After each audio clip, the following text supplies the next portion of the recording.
pangalan ng anak ko. May pinagpipilian kasi may tatlo. Gusto mo marinig kung anong pangalan? Kasi hindi mo pa naalam to eh, kasi hindi ko pa talaga nire-reveal sa video. Boy, ang pangalan ng aking anak Ay!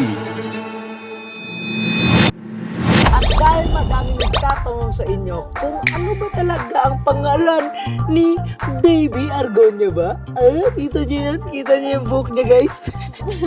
Ay, natanggal! Natanggal! Fake! No. Ano ba Baby, madaming nagtatanong sa'yo na ano ba talaga ang pangalan mo? Ano ba pangalan mo? What is your name? Natanong no, 2 months pa lang yung bata. So ngayon mga kaibigan, i-reveal na namin sa inyo kung ano ba talaga ang pangalan ni Baby Argonia. Pero bago yun, tanungin muna natin sila ate at si Bon kung ano ang naging meaning ng Lakeisha at Lucas sa pangalan ng mga anak nila, no? So mga kaibigan, nabalitaan nyo ang latest vlog namin na nakauwi na si Baby dito sa BJ sa wakas.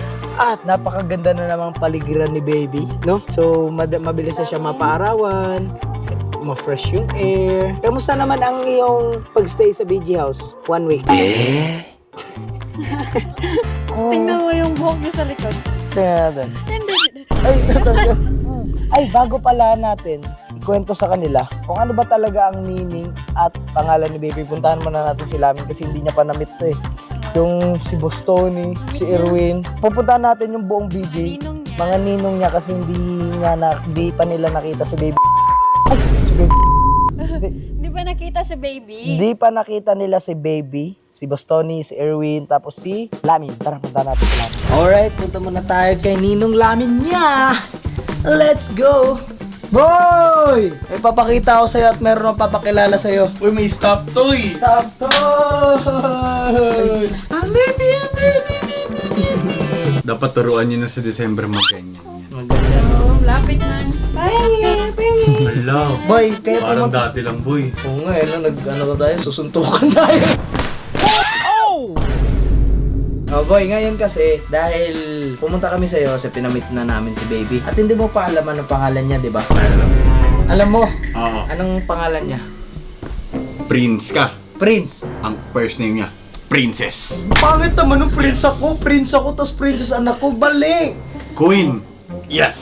May konektado sa queen. May konektado sa queen. Pero hindi queen. Nanggaling sa Game of Thrones. Hindi. Nanggaling sa Bible. Nanggaling sa Dapat. Bible. Oh boy, ngayon boy, pero bago ko sabihin sa iyo yung pangalan, pag ikaw nagkaanak, ano ang gusto mong pangalan ng anak mo? Kasi ako, tinanong ko na si Lola. Favorite name ni Lola pag nagka-anak ako. Nakalista. Nakalistang galing. Sa babae. Sa babae, ano?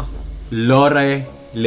Lorelei? Akala ko Lorelai. Ayan, Lorelei pala. Lorelei. Oo, tama. Kasi double L eh. Oh, Lorelei. maganda. Maganda. Lorelei. Sa boy naman, Jerusalem Seraphim. Panis. Seraphim, so masarap.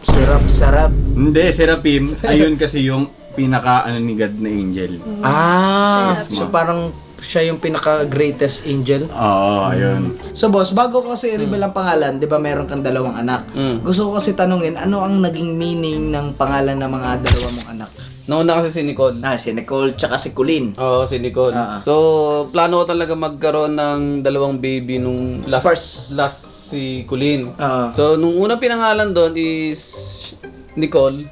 So, paano ko ba i-match yung pangalan nilang dalawa? Hindi, yung una, si Nicole, di ba? Oh, Nicole lang. Nicole. Nicole lang, walang meaning. Meron. Walang meaning. Ayun na nga yung meaning eh. Okay, Kumbaga, sige. ang meaning talaga ng Nicole, gusto ko, pag magkaroon ako ng baby, kailangan, Paghalo yung dalawa. oo. Nicole tsaka Colleen parang Binaliktad. Parang hinahalo-halo mo yung letters. Yun yung meaning nun, para madali tandaan. Gets. So, baka makalimutan ko eh. Makakalimutin ako eh. Nakalimutan ko ang pangalan ko eh. Boy, bago kayo reveal sa'yo yung buong pangalan ni Baby, gusto ko muna tanongin, anong meaning ng pangalan ni Baby Lucas? So, Saan siya nanggaling? first name niya, Von. Para at least, Von pinangalan ko- Junior. Von, pinangalan ko siya sa akin, Ah. Von. Pero second name niya, Lucas. Kasi yung life verse natin sa BG, with God, nothing is impossible. Luke 1:37 sa Bible. So Von talaga si Lucas? Oh, Von Lucas siya. Ngayon ko Von nalalaman. Oo. Kala ko King Lucas. Hindi, Von talaga siya. So, nickname na lang siguro yung King kung sakaling maging hari talaga siya sa kanyang larangan kung anong papasukin niya. Ball game, karate, soccer, basketball, di natin alam, parts. Gets. So, yung Lucas nakuha kasi sa Bible, di ba? Anong meaning na pangalan ni Lakeisha? Ang meaning ng Lakeisha, joyful.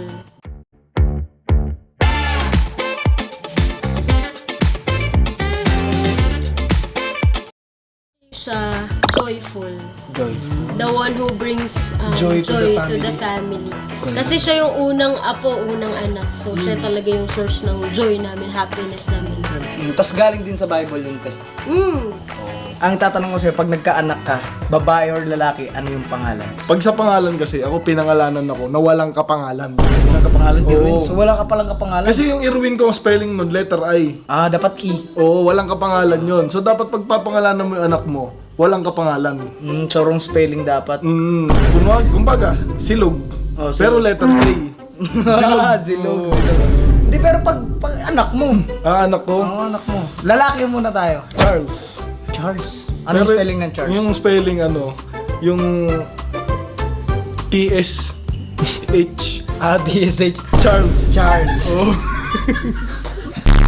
Tapos sa babae naman. Oy, kasi pag ganun yung pangalan, safe ka na sa NBI. Bakit? Kapag binigay mo yung pangalan mo, bigay agad sa'yo kasi wala kang kapangalan. Ganun ba yun? Oo. Sayang. Babae. Babae. Sa babae, Leia. Bakit Leia? Pero L-E-Y-A.